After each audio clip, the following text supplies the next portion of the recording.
Colegas,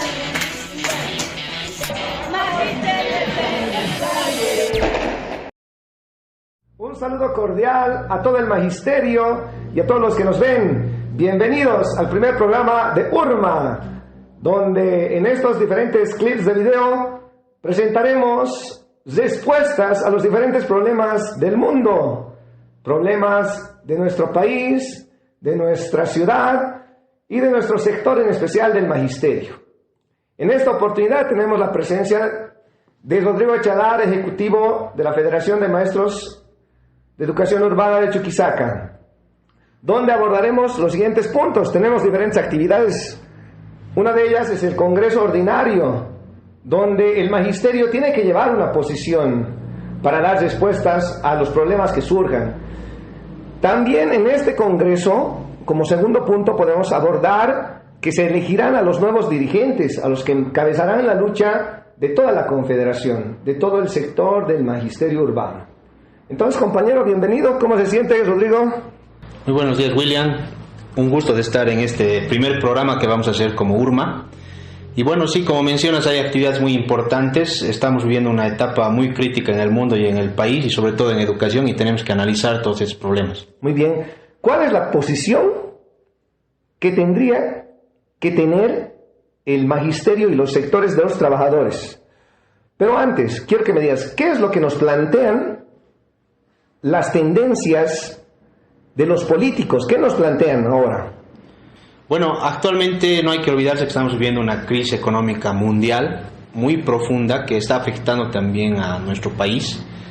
Y en ese escenario de crisis, todas las variantes políticas de la clase dominante, porque hay que decirlo así, son expresiones de las transnacionales, de los grandes empresarios, la nueva derecha del MAS, en sus dos alas, y la vieja derecha de todos los partidos políticos que están en campaña electoral, pretenden resolver la crisis por la vía del desastre para las masas, para los trabajadores, para el pueblo. Ellos plantean descargar todo ese peso de la crisis en nuestras espaldas, a través de devaluar, por ejemplo, la moneda, a través de levantar la subvención a los hidrocarburos, a los combustibles, a través de seguir destruyendo las conquistas laborales de los trabajadores. Están planteando liberalizar la economía, es decir, darles mayores facilidades a los grandes empresarios, a las transnacionales, para que saquen el oro, para que saquen los minerales, para que vendan en el extranjero el aceite, el arroz, el azúcar que tanto necesitamos en el país, el hecho de que sigan acaparando los dólares y haciendo que escaseen la economía. En educación, compañero, ellos plantean, por ejemplo, en el tema educativo, que el Estado debe gastar menos dinero en educación, y eso significa el recorte presupuestario, lo que se traduce a su vez en hechos concretos como la falta de ítems, como la falta de infraestructura adecuada, de equipamiento en las unidades educativas, y que sean los padres de familia los que hagan el reemplazo del Estado, financiando con sus propios recursos todas las carencias de las unidades educativas, ¿no? O sea, el maestro el que tenga que trabajar horas ad honorem, como ocurre en muchas unidades educativas. Y además tienen la política de imponer leyes educativas totalmente al margen de la realidad educativa y de los intereses de los estudiantes, de los maestros y de los padres de familia, ¿no? Eso es la ley 070, por ejemplo. Eso ha sido la anterior ley, la 1565, y la futura ley que seguramente prepararán los gobiernos de turno que nos van a imponer. Entonces, ese es el panorama nefasto que estamos viviendo. Ese es un panorama negro que está en el escenario de que se va a profundizar. Esta crisis no se va a resolver pronto. Rodrigo, ¿cuál tiene que ser la respuesta de los trabajadores?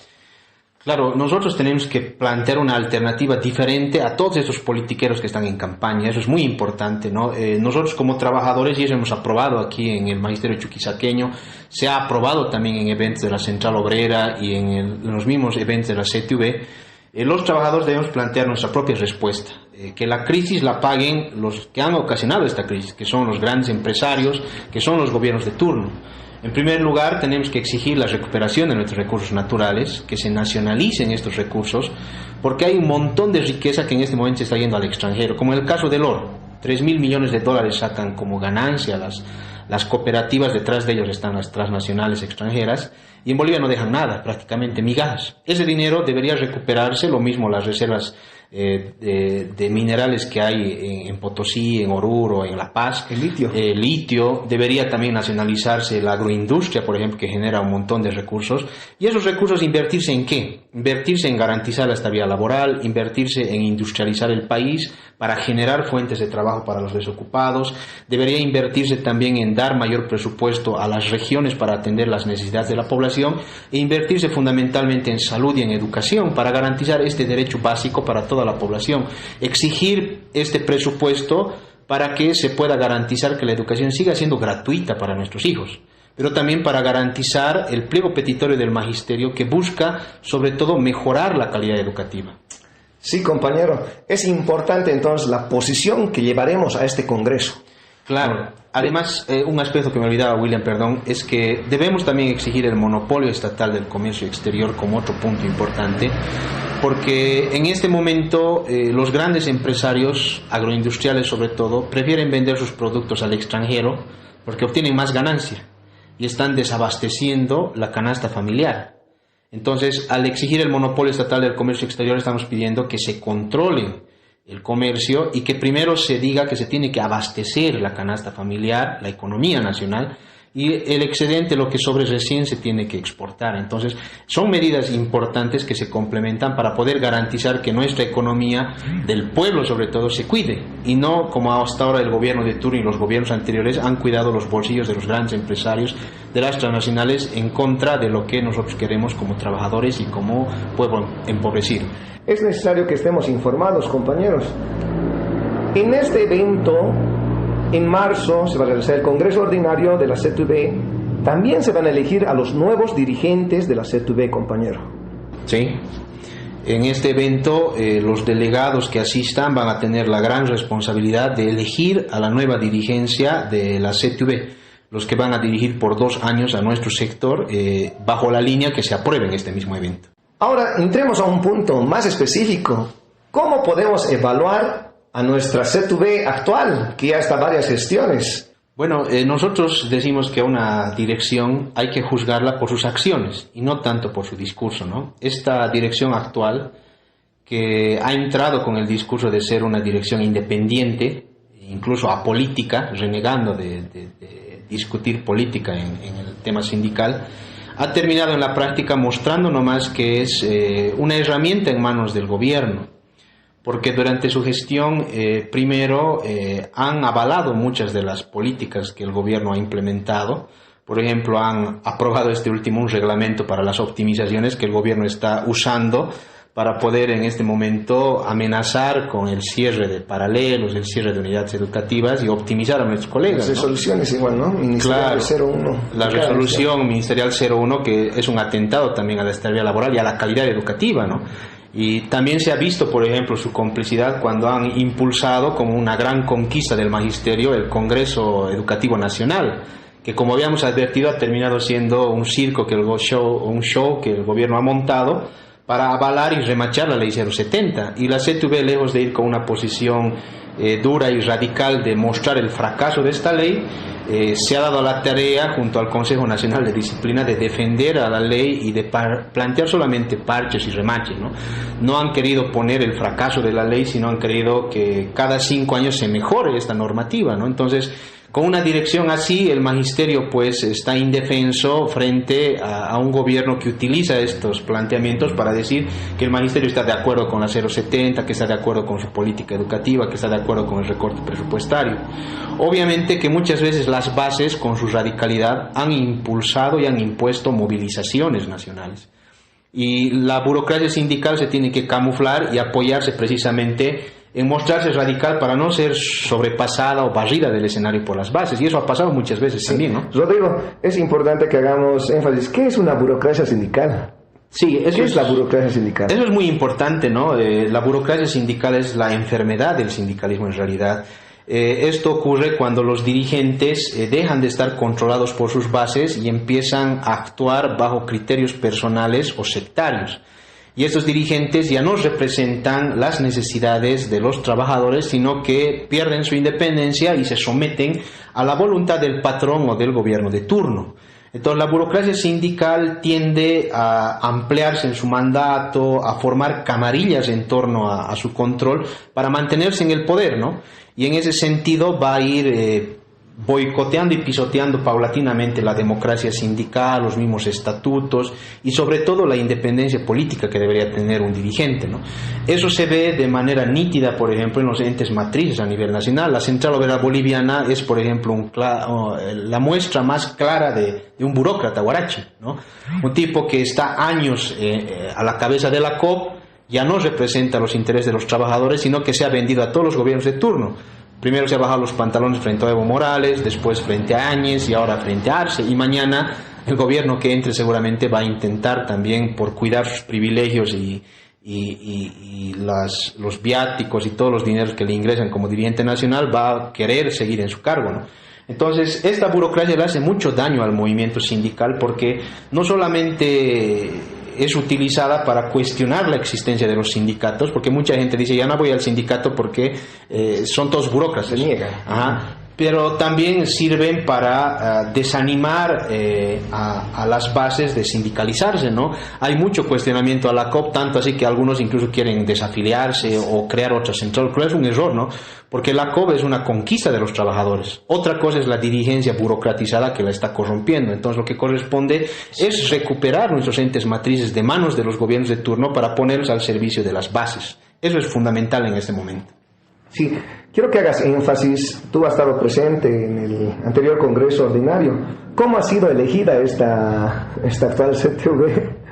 Bueno, sí, para que las bases entiendan esto, lamentablemente la CTV se elige en un Congreso, que es un evento cupular, donde los delegados que asisten a este evento deciden quién es el nuevo dirigente. Nosotros, como URMA, hemos propuesto desde hace mucho tiempo atrás que la elección de la CTV debería hacerse con voto universal. Es decir, todos los trabajadores de educación del país deberían votar en urnas para elegir a los dirigentes nacionales. Eso sería mucho más democrático. Porque en los eventos van frentes, por ejemplo, que a veces tienen un solo delegado, que han logrado un voto con el aparato que las autoridades montan y terminan siendo dirigentes nacionales cuando en sus federaciones no tienen ningún apoyo, ¿no? Ese es el caso de Chuquisaca, por ejemplo, ¿no? Nosotros en Chuquisaca tenemos dos frentes que actualmente son parte de la CTV, el Frente Marcha y el Frente Únete, que tienen miembros dentro de la CTV y del Consejo Nacional de Disciplina. Estos frentes han hecho alianza con otras tendencias como el Partido Comunista, el Movimiento al Socialismo y un bloque de supuestos independientes, y esa alianza es la que ha formado actualmente la Confederación, ¿no? Y en esta alianza se ha terminado imponiendo la línea de seguir nomás bajo la tutela del gobierno, aunque camuflándose con discursos radicales cada tanto para confundir a las bases, ¿no? Entonces nosotros tenemos que juzgar a la CTV por sus acciones, decía antes. La CTV, ¿cómo ha actuado en Chuquisaca? Y eso las bases lo saben, ¿no? A través del señor Rolando Alejo, por ejemplo, que es miembro de la CTV. Y eso, Rodrigo, te corto. Rolando Alejo es enemigo del magisterio. En nuestra asamblea ha sido declarado en nuestro Congreso. Sí, ha sido declarado enemigo del magisterio precisamente por la forma de actuar en contra del magisterio, ¿no? Porque nosotros en Chuquisaca estamos peleando contra las autoridades prepotentes, estamos peleando contra la imposición burocrática desde arriba de toda la administración educativa, estamos peleando por defender a las bases y constantemente viene este señor a defender más bien a las autoridades prepotentes, ¿no? A los directores, el caso por ejemplo de la rectora del Itarba, que hemos tenido problemas, el caso de la rectora del Quiroga, vienen, se reúnen con él y a través de la CTV quieren presionarnos para que no se les procese, para que no haya esto, ¿no? A pesar de que la CTV no se ha visto o se ha visto obligada a sacar un pronunciamiento contra la rectora, pero luego vemos que tiene reuniones con el miembro de la Confederación. Él viene, se reúne con las autoridades y puenteando a nuestra federación, como decimos en el sindicato, directamente quiere resolver cosas porque son sus aliados, obviamente políticos, y en contra de las bases y sobrepasando las resoluciones de nuestra asamblea, ¿no? Además de que permanentemente viene al departamento a hacer campaña política con recursos de la CTV, ¿no? Es un señor que debería estar en La Paz peleando por las cosas que el magisterio de base le ha mandado, pero está aquí regalando bolígrafos, cuadernos, memorias, sí, con recursos de la CTV, incluso ni siquiera tiene la decencia de quitarle el logo de la CTV. viene a hacer campaña, viene a ofrecer acercar a la ciudad, pegas, ha hecho campaña con las horas que hemos logrado con nuestras luchas. Entonces es un personaje nefasto. Ese tipo de personas tenemos en la CTV, ¿no? ¿Y qué dice la Dirección Ejecutiva Nacional respecto a este señor y su actuación? Constantemente nos hemos quejado, hemos dicho que pongan freno, pero la CTV hace oídos sordos. ¿Por qué? Porque está en complicidad con esta actitud, y esa es la actitud del burócrata. Eso es lo que demuestra, ¿no? Eso es lo que demuestra, y así hay que juzgar a nuestras bases, ¿no? Ahora, seguramente el frente de este señor va a pugnar en esas elecciones para volver a ir a la CTV y mantener su control, ¿no? Cuando en Chuquisaca es declarado enemigo, no tiene peso político importante, pero a nivel nacional pueden llegar a ser dirigentes nacionales. Por eso decimos que está mal la forma de elegir la Dirección Ejecutiva Nacional. Las bases no tienen un control sobre esta elección. Si bien hemos dado un paso importante en que ahora en urnas se elige a los delegados que van a este evento, pero ese paso tiene que ir más allá y lograr que la Dirección Nacional se elija por voto universal por las bases. Ahí, bueno, cada frente, cada tendencia planteará su proyecto de trabajo, las bases juzgarán su actuación en las federaciones y votarán por la mejor opción, ¿no? Sí, es importante que ahora, ¿cómo tendría que ser una confederación? Bueno, nosotros creemos que fundamentalmente una dirección tiene que tener independencia política y sindical, lo cual no quiere decir apoliticismo, ¿no? La independencia política y sindical, y como está consagrado en la historia del sindicalismo boliviano y en los estatutos de casi todos los sindicatos del país, dice que es que los sindicatos no estén controlados por el patrón ni por el gobierno de turno. Pero esto no quiere decir que los trabajadores no piensen con su propia cabeza. No quiere decir que los trabajadores no tengan ideas políticas. Lo que quiere decir es que frente a las ideas políticas de la clase dominante, que constantemente nos imponen a través de las leyes, de las normativas educativas, de la represión, de los medios de comunicación, los trabajadores planteemos nuestras propias ideas políticas para confrontarlas y dar una alternativa al país de una salida diferente. Lo que decíamos en la crisis, ¿no? La clase dominante nos dice hay que privatizar todo. Los trabajadores tenemos que dar nuestra propia línea y decir no, hay que recuperar para Bolivia todos nuestros recursos naturales. La clase dominante te dice hay que declarar profesión libre al magisterio porque es una carga. Los trabajadores tenemos que decir hay que respetar la estabilidad laboral de los trabajadores y garantizar un maestro formado en las normales para nuestros estudiantes. La clase dominante te dice, por ejemplo, hay que reducir el presupuesto para la educación para ahorrar plata. Nosotros decimos, hay que conseguir más recursos para garantizar este derecho para todos los hijos del pueblo. Entonces, eso es la independencia sindical, es confrontar nuestras ideas como trabajadores contra las ideas de los patrones y la clase dominante y sus gobiernos serviles. Entonces, una confederación que tenga independencia política va a ser una dirección que realmente plantee los intereses de las bases traducidos en sus ideas políticas para confrontar a los gobiernos que van a arremeter contra nosotros, ¿no?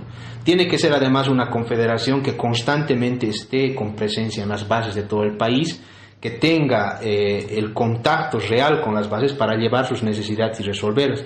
Tiene que ser una confederación que no esté traicionando las luchas, boicoteando, buscando sembrar división al interior de los sindicatos, sino más bien unifique la lucha del magisterio con otros sectores, porque una lucha sectorial es derrotada. Tenemos que buscar que el magisterio se alíe con los padres de familia, con los estudiantes, con sectores de trabajadores fabriles, mineros, para luchar todos por el incremento salarial, por ejemplo, por mayor presupuesto para educación, por una jubilación con el 100%, por mejor salud para todos.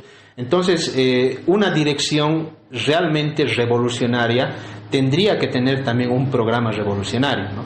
Entonces, las dos cosas van de la mano. En el Congreso no solamente se tiene que lograr aprobar documentos que marquen claramente cuáles son los intereses del magisterio y los trabajadores, sino una dirección capaz de materializar esos planteamientos, ¿no? Ahora, esta lucha obviamente es dura, porque nos estamos enfrentando a todo un aparato.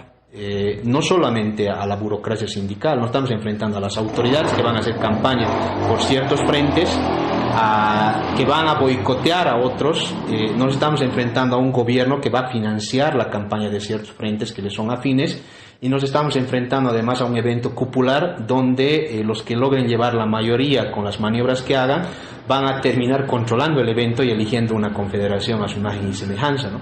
Solamente podemos revertir todo este bloque a través de las bases y su presión, ¿no? Si las bases presionan, se movilizan y eligen delegados realmente consecuentes, se puede cambiar a la dirección actual por una dirección realmente revolucionaria e independiente, que defienda, repito, los intereses del magisterio y de los trabajadores en general.